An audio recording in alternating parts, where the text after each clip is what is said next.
Hola, ¿qué tal? Buenos días, buenas tardes, buenas noches, los que están del otro lado de la pantalla. Bienvenidos a una nueva clase de este curso de entrenamiento infanto-juvenil. Hoy, la clase de hoy va a ser sobre preparación física, un tema eh, por momentos bastante discutido, bastante importante, como para poder ir teniendo un desarrollo completo y entender de qué se habla cuando se habla de preparación física en estos tiempos.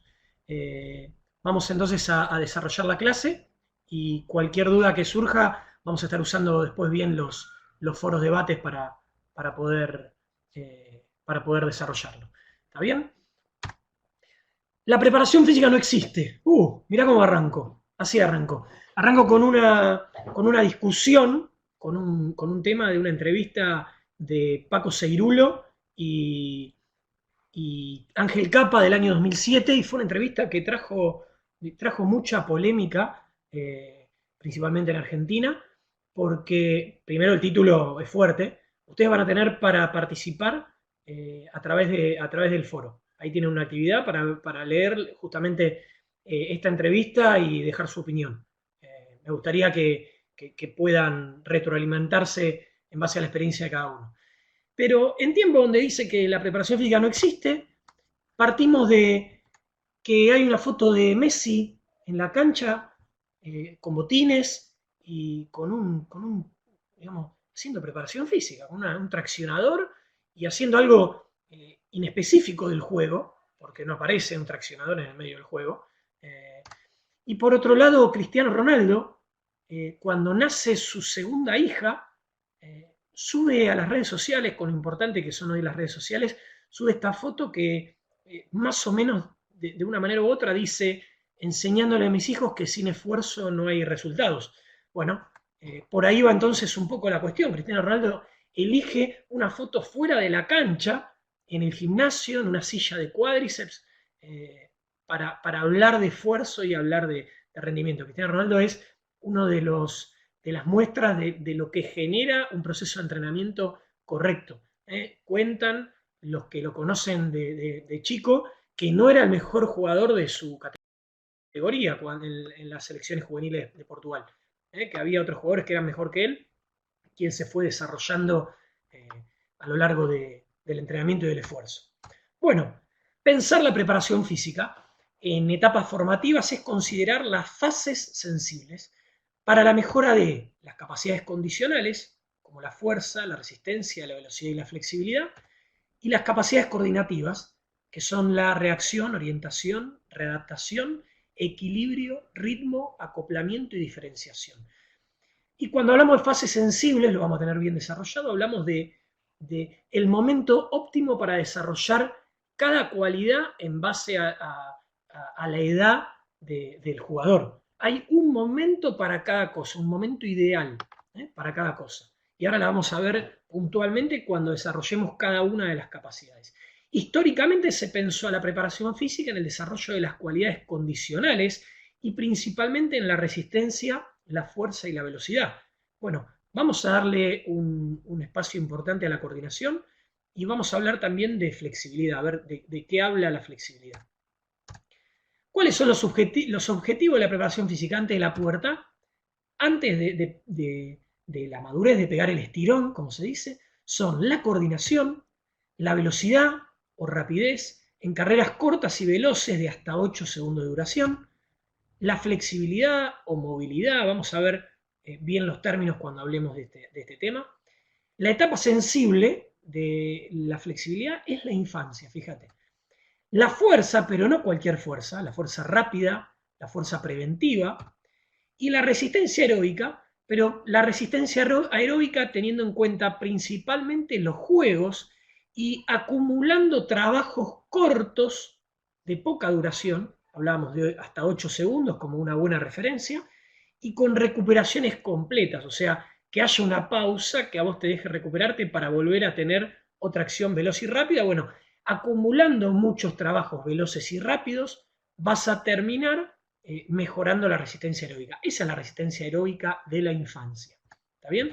Ahora, en la adolescencia, después de la pubertad, vamos a encontrarnos con distintas manifestaciones de la fuerza, como la fuerza hipertrofia máxima, fuerza rápida, fuerza resistencia, la resistencia a la fuerza rápida, otra vez la velocidad o la rapidez, y vamos a desarrollarlo bien por qué están en los dos momentos. La resistencia aeróbica, ya mediante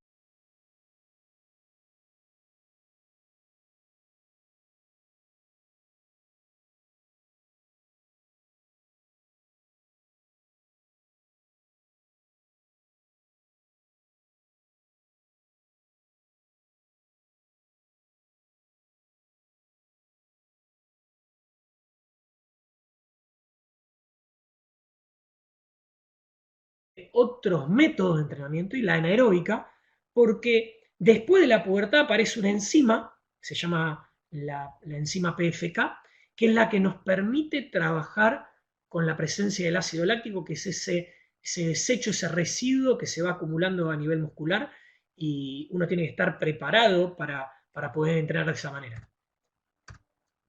Entonces, ante la duda si la preparación física dejó de existir, la realidad es que vive tiempos de cambio, de evolución. En un principio se la entendía más desde la preparación física del atletismo. Los profes, los preparadores físicos, trabajaban mucho, pero no eran especialistas. Y hoy en día la formación de los entrenadores cambió y el preparador físico ganó en especificidad, pero perdió quizá tiempo frente al grupo que antes tenía. Entonces, al igual que pasó con la técnica, en porcentaje perdió espacio la preparación física, pero ganó en especificidad. Es mucho más específico para el fútbol, el entrenamiento físico de este deporte. Entonces, hay que marcar una diferencia muy grande entre el fútbol formativo y el fútbol profesional. Cuando hablamos de fútbol formativo para la preparación física, para todo en realidad, pero para la preparación física principalmente, vamos a hablar de pensarla como una gran pretemporada para ser jugador profesional. Por eso es importante entender qué hay que hacer en cada momento. Entonces dijimos que había que pensar las fases sensibles desde las capacidades condicionales y de las capacidades coordinativas. Dentro de la coordinación aparece la técnica del fútbol. Capacidades condicionales: resistencia, fuerza, velocidad, flexibilidad. Pero aparte de tener en cuenta las capacidades condicionales, fíjate que la coordinación aparece ahí en otro espacio, también la evolución del entrenamiento deportivo hizo tener en cuenta una combinación de las capacidades condicionales. Entonces, hablar de fuerza y de velocidad es hablar de potencia. Hablar de resistencia a la velocidad es una capacidad que también se desarrolla, se combinan ambas. Lo mismo que esta capacidad, la fuerza-resistencia o la resistencia a la fuerza, es también una cualidad. Pero los últimos años terminaron encontrando una cualidad que es la cualidad por excelencia, que es la combinación de las tres: la resistencia a la fuerza rápida. O sea, tener acciones rápidas, veloces y poder ser resistente para recuperarte rápido y volver a ser fuerte y veloz durante el juego. ¿Está bien? Fíjense que todo esto que desarrollamos tiene a la flexibilidad media relegada. Históricamente se la relegó. Vamos a desarrollarlo al final de esta clase para entender un poquito mejor estos conceptos. Entonces dijimos que antes de la pubertad teníamos una serie de objetivos, que después de la pubertad teníamos otros, y dentro de esta estructura vamos a encontrarnos con la coordinación. ¿Qué es la coordinación? Vamos a estar desarrollándolo después mucho mejor. Van a tener varios artículos y el apunte lo van a encontrar bastante completo con alguna propuesta práctica que terminé llevando a cabo en algunas escuelitas de fútbol infantil para que lo pongan en práctica y lo intenten. Dice la definición entonces: la coordinación es la capacidad de acoplar con fluidez, ritmo, precisión, movimientos de las distintas partes del cuerpo para lograr una acción deportiva eficaz. Como sinónimo de coordinación vamos a estar encontrando en algunos libros la palabra agilidad. Cuanto más amplio sea el desarrollo coordinativo del futbolista, mejores serán sus posibilidades de aprender rápido nuevas destrezas y de resolver situaciones del juego con velocidad y eficacia. Y fíjense, históricamente se creyó que coordinación era esto. Perdón, que históricamente era esto.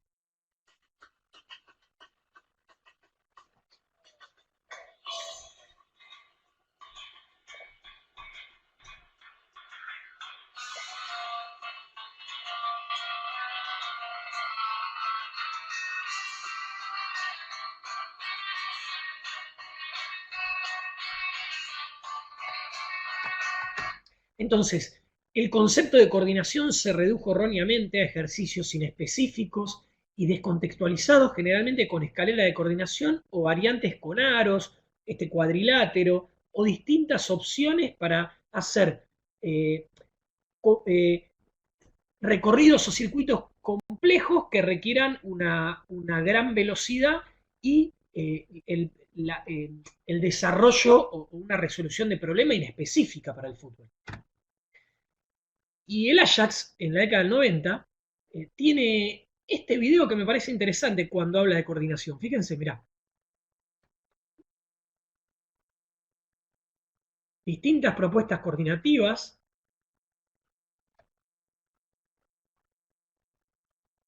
algunas variantes inclusive de saltos.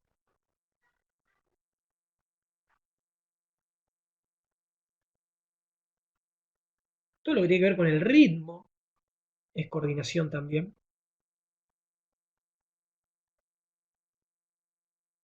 Por eso aparecía una soga para saltar. Y miren esto.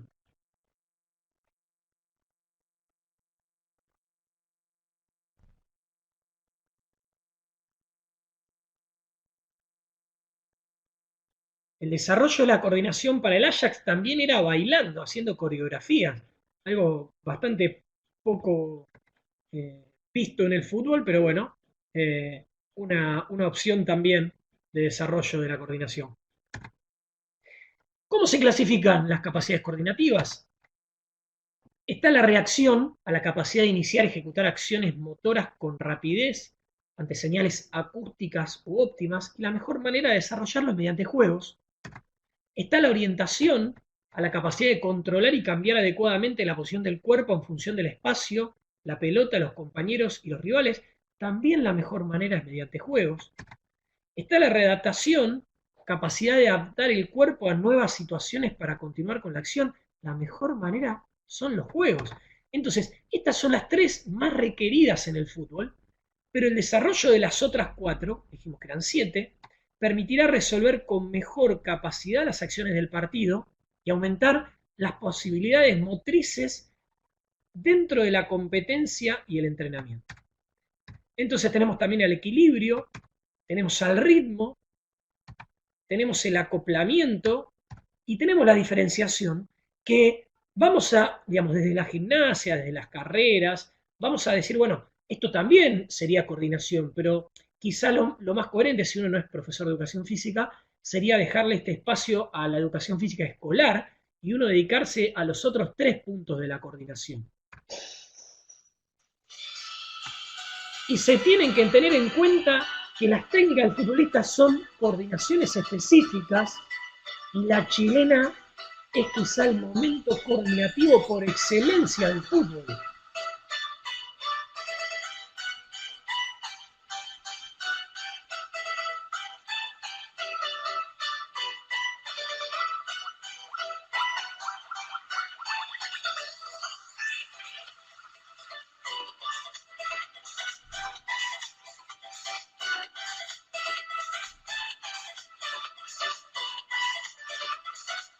Qué mejor gesto coordinado que tener una pirueta en el aire, qué más, qué otra acción, una agilidad tremenda, hacer un gol de este estilo, ¿no?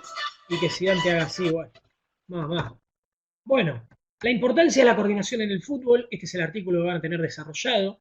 De los 6 a los 10 años es la mejor etapa. Está la coordinación gruesa del movimiento, que es la que tenemos que programar en la niñez. Tiene que alcanzarse a los 10, 11 años de edad, cuando el movimiento puede manejarse con seguridad, en condiciones fáciles, con buena respuesta física, adecuada concentración, respetando sus puntos esenciales. Y en épocas pasadas, la incorporación de una amplia y variada gama de experiencias motrices se producía en la niñez, jugando en el potrero, decíamos en Argentina, en la calle, en terrenos baldíos, en la plaza, en los parques. Actualmente, la mejor manera es sistematizar su entrenamiento, teniendo en cuenta que necesitas hacer algo 3 a 5 veces por semana entre 30 y 90 minutos. Entonces voy a decir, ¿qué tanto espacio podemos tener como entrenadores de fútbol para esto? Entonces se tienen que tener como estímulos en cuenta a las clases de educación física escolar y a partir de ahí la escuela de fútbol con 1 o a 3 estímulos semanales puede estar programándolo de distintas maneras. Van a ver entonces en el apunte una propuesta, porque dijimos que, o el profe Carlos Borsi, perdón, habla de que son 5 las maneras de entrenar la coordinación mediante carreras de duración, carreras cortas y veloces, saltos y lanzamientos, la gimnasia acrobática y los juegos deportivos. Y dijimos que le íbamos a dar mucha importancia a los juegos deportivos principalmente. Y quizá la gimnasia acrobática es un contenido difícil de pensar en una escuela de fútbol, pero vuelvo a lo mismo, si sos profe lo podés llegar a hacer. Y vamos puntualmente a los juegos deportivos. Juegos deportivos, el básquet y el handball no pueden faltar en un entrenamiento coordinativo de futbolistas, ya que la capacidad de orientación y readaptación del cuerpo en el tiempo y en el espacio son muy importantes. Es de fácil aplicación, ya que a diferencia del fútbol, son deportes que se juegan con la mano y ayuda a resolver mentalmente, moverte y manejar la pelota con gran velocidad. Y es fundamental para empezar a desarrollar algunos contenidos tácticos que después van a ser más fácil de transferir al fútbol. Bien, tema coordinación, van a encontrarlo mejor desarrollado en el apunte. Vamos a arrancar entonces a ver capacidades condicionales. La resistencia. Dice la definición que es la cualidad para el rendimiento en el fútbol, una cualidad fundamental porque permite mantener el esfuerzo a lo largo de todo el partido. Gracias a ella los jugadores también pueden demostrar sus cualidades técnico-tácticas y la resistencia es una cualidad indispensable para optimizar otros factores del rendimiento del jugador como la fuerza y la velocidad.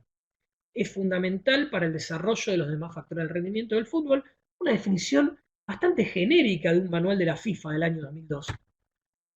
Entonces, me parece mucho más específico pensar en esta definición de Weineck, que dice que es una capacidad psicofísica, no solo física, de resistir el cansancio durante esfuerzos prolongados, pero esta definición es mucho más real. Habla de la capacidad de recuperación después de un esfuerzo. El momento más importante del fútbol, pensando en esa cualidad de fuerza, rápida, resistencia, es recuperarte rápido para volver a tener alguna acción fuerte y veloz. Este es un cuadro del profe Charlie Juárez, yo les voy a dejar en los links para que ustedes puedan ver la página de él, que hizo un gran aporte a esta clase y al desarrollo de esta materia. Es una materia que doy en el curso de entrenador de fútbol del Instituto Superior de Deporte. Y es un cuadro que dice, bueno, de 90 minutos que se juega el fútbol, más o menos tenemos unos 10 kilómetros promedio que recorre el futbolista. Y dentro de eso nos encontramos que el 60% camina, que el 20% trota, que corre un 15%, 1500 metros, y que a alta o muy alta velocidad solamente hace un 5% de su distancia total, solamente 500 metros. Bien, ¿cuál es la influencia del desarrollo de la resistencia general sobre los factores del rendimiento del futbolista? Resistencia general. Aumenta la capacidad de sostener un esfuerzo, minimiza riesgo de lesiones, aumenta la resistencia psíquica, reduce errores tácticos, reduce errores técnicos y favorece a mantener la concentración, la atención y la capacidad de observación. Pero la resistencia específica sobre los diferentes factores del rendimiento del futbolista habla de adaptarte específicamente a la musculatura utilizada para el fútbol, que genera una rápida recuperación después de cada esfuerzo y que permite realizar acciones repetidas e intermitentes de alta intensidad. Esta es quizá una definición mucho más puntual de la resistencia para el fútbol.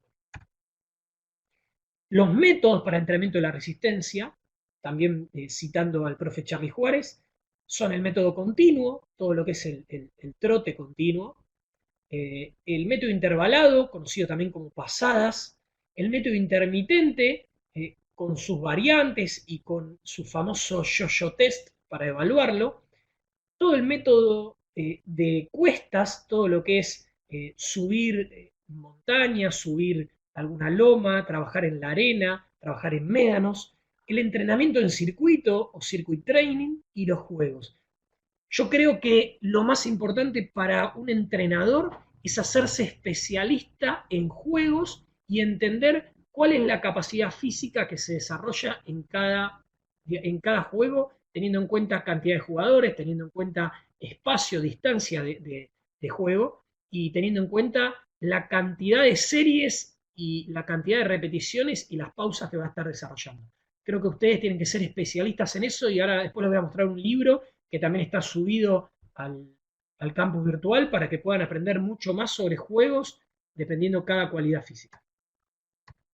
Bien, segunda cuestión entonces, la fuerza. Definición, capacidad neuromuscular para oponerse o superar una resistencia. Y el profe Carlos Borsi dice, en la niñez debe llevarse a cabo con ejercicios que contribuyan a un amplio mejoramiento coordinativo, como la fuerza con el propio peso del cuerpo o con cargas livianas. En la adolescencia se refiere sobre todo al fortalecimiento de los músculos que más se emplean en la competencia del fútbol y sus adaptaciones a soportar esfuerzos del juego. Y es un error incluir solamente ejercicios lentos con pesas o máquinas, ya que no transfieren efectos positivos a lo que realmente va a encontrarse el futbolista en un partido, que son acciones veloces y explosivas. Es mejor combinar ejercicios para la construcción muscular con ejercicios veloces, como los saltos y carreras. Entonces estamos hablando de fuerza y aparece la palabra veloz, velocidad. Y el profe Gustavo Caponeto habla de que lo importante no es la fuerza máxima, sino la fuerza óptima. Es un buen concepto para pensar. El profe Charlie Juárez dice, bueno, ¿para qué es importante la fuerza en el futbolista? Mejora su rendimiento físico-técnico, es importante para todo lo que tiene que ver con la simetría muscular y evitar justamente asimetrías, que haya una diferencia muy grande entre tren superior y tren inferior, entre el lado hábil y el lado inhábil. Previene lesiones, entonces todo lo que tiene que ver con debilitamientos, desequilibrios y una función complementaria y compensatoria. Entonces, cada futbolista debería tener su plan complementario de entrenamiento de la fuerza específico para lo que necesita, más allá de un entrenamiento generalizado con todo el plantel, debería estar entrenando cuestiones puntuales. Y es un gran recuperador muscular, porque siempre que vos hagas entrenamientos de fuerza de tren superior, va a ayudar a recuperar la fatiga que se genera en el tren inferior, que es el desgaste principal que tiene el futbolista después de los partidos. Fíjense esto es del año 2007, justamente es un artículo de GCE, pero que yo venía mencionando antes de este curso, y se llama Crecimiento y maduración del joven deportista, y que habla de fuerza. Y en síntesis dice, hasta no hace mucho, para una gran parte de los médicos, el entrenamiento de la fuerza no era recomendable en la infancia, y se muestran evidencias de los aspectos de influencia positivos sobre el desarrollo y la maduración. Se creía que el deportista infantil antes de la pubertad que hacía fuerza se iba a quedar petizo, enano, que no crecía. Y eso se demostró mediante estudios científicos que no es cierto. La pregunta entonces es, ¿vale la pena dedicarle este tiempo a la fuerza cuando la infancia no es la mejor etapa, no es la etapa sensible? Desde mi punto de vista, el fútbol necesita que a esta edad los chicos estén jugando con la pelota. Si encima la etapa sensible es la adolescencia, creo que no es necesario estar haciendo pasar a futbolistas por este tipo de imágenes, cuando en realidad uno tiene que dominar desde la coordinación de la técnica y de todas las cualidades de la fase sensible que nombramos en la infancia, previo a la fuerza. Entonces, también hablar de fuerza es hablar de los estadios de Tanner. Fíjense esto, estadios de Tanner para la división de los grupos de entrenamiento. Los estadios de Tanner, dice Juan Cruz Anselmi en su libro, son la clasificación de la maduración de acuerdo al desarrollo de las características sexuales secundarias, en donde el desarrollo del vello pubiano aporta una idea del punto en que se encuentra el niño camino a la edad adulta. Es un estudio que realiza el doctor, el pediatra o el deportólogo. Entre los 12 y los 15 años se nota una diferencia física en relación al crecimiento. Por eso es importante tener en cuenta la edad biológica de los futbolistas y no la edad cronológica. ¿Qué es esto? Mirá esta foto. Ejemplo de Tanner 1 y Tanner 5 en pre-novena división. Antes de ser fútbol juvenil, el último año de fútbol infantil, un estudio del Club Atlético Independiente demostraba que la gran mayoría, en este comparativo de 35 jugadores, se encontraba en un Tanner 1, algunos en Tanner 2, muy pocos en Tanner 3, muy pocos en Tanner 4, y un jugador ya era adulto. Digamos, era infantil, pero ya era adulto. Se había desarrollado. A ese jugador vos ya lo podés entrenar como adulto, obviamente teniendo en cuenta que sigue teniendo 12, 13 años. ¿eh? Bueno, esta mención o este desarrollo mucho más completo lo van a encontrar en este libro de la editorial Libro Fútbol, Proceso Formativo del Futbolista Infantil y Juvenil hasta el Fútbol Profesional, un gran libro que recomiendo que tengan. Y acá yo les dejo un video también en el campus virtual de lo que es el biobanding, que hizo la traducción el licenciado Mariano Sademi, exclusivamente para fútbol formativo y para este curso también, que dice, bueno, la Asociación de Fútbol de Estados Unidos está empezando a trabajar de esta manera, teniendo en cuenta la edad madurativa y no la edad cronológica de los y las futbolistas, en este caso todas mujeres, pero habla de futbolistas hombres y futbolistas mujeres. El manual FIFA también habla de que el proceso de desarrollo de las fuerzas se efectúa de manera aislada en la sala de musculación, una cuestión puramente del preparador físico, de manera asociada mediante tensiones musculares con una carga adicional y después alguna dinámica o fuerza explosiva, quizás podría venir acá ya en campo, alguna acción rápida, explosiva, física pura y que termine con una acción de juego, y también de manera integrada en los entrenamientos mediante los juegos reducidos. Yo les decía, este libro ustedes lo van a tener, es un libro de la FIFA de hace un par de años y dice juegos con efectos reducidos pensando en la preparación física integrada. Muy buen libro bien para entrenadores, para entender de qué manera se estimulan las capacidades físicas mediante los juegos. Dijimos entonces que íbamos a hablar de las cualidades físicas, nos está faltando la velocidad en este desarrollo de las tres cualidades, de las tres capacidades condicionales, y vamos a dejar para el final la flexibilidad. La velocidad, Carlos Borsi también la define como la capacidad de realizar movimientos cíclicos o acíclicos en el menor tiempo posible. La infancia es la fase sensible del entrenamiento de la velocidad y alcanza su pico máximo a los 13, 15 años, ya en la etapa juvenil. El entrenamiento de la velocidad se lo relaciona principalmente con las carreras veloces, aunque estas solo son una forma de expresión de la rapidez, porque el fútbol también tiene que tener en cuenta los saltos, los frenos y los remates. El remate es la acción técnica por excelencia de velocidad, de rapidez, de potencia.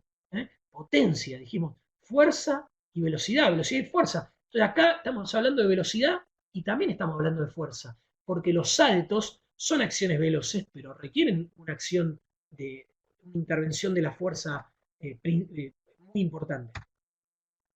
Un entrenamiento exclusivamente de carrera no será suficiente para poder mejorar la velocidad. Se tendrá que mejorar además el fortalecimiento de los miembros inferiores, especialmente con acciones de fuerza y velocidad, dice Charlie Juárez. Entonces, volviendo a Borsi, se sugiere diagramar tareas en distancias de 10 a 30 metros y que duren como máximo 6 hasta 8 segundos para estimular la reacción, la aceleración y esa velocidad máxima de la que hablamos. Al hablar de entrenamiento de la coordinación y de la potencia, dijimos potencia, fuerza más velocidad, también encontramos situaciones rápidas y explosivas, ya que son acciones de corta duración y máxima velocidad. Entonces también cuando hablamos de velocidad hablamos de coordinación y hablamos de fuerza. Bueno, acá está esta relación de todas las cualidades para pensarlas de una manera integral. Y el profe Charlie Juárez se hizo famoso para el año 2007-2008 por hacer entradas en calor con sobrecarga, con peso, en un primer momento los días de entrenamiento de fútbol formal y después en los días de partidos con un Chicago que terminó ascendiendo y ganando varios partidos en alargue y jugando reducido y jugando 2 partidos por semana. Y el orden de los ejercicios va a encontrar a situaciones de fuerza de piernas, de saltabilidad, de coordinación y de velocidad. Ahí si después buscan en la página del profe van a encontrar un montón de cuestiones importantes como para tener en cuenta y para entender esta dinámica de la entrada en calor con sobrecarga. Dijimos entonces fuerza, velocidad, resistencia, coordinación. Y por último, vamos a hablar de la flexibilidad. Fíjense la foto. Dice, este término es el que popularmente se le dio a esta capacidad condicional, muchas veces olvidada o relegada a un rato en la entrada en calor y a un rato al final de la sesión. Eh, una frase quizá conocida del entrenamiento de la flexibilidad o del momento es decir, bueno, listo, terminamos, elongamos y se pueden ir. Entonces, ¿terminamos o no terminamos? ¿Sí? La elongación, la flexibilidad, ¿terminamos o todavía estamos en el entrenamiento? Entonces también cuando uno piensa lo que dice, se da cuenta que uno la deja olvidada o la relega.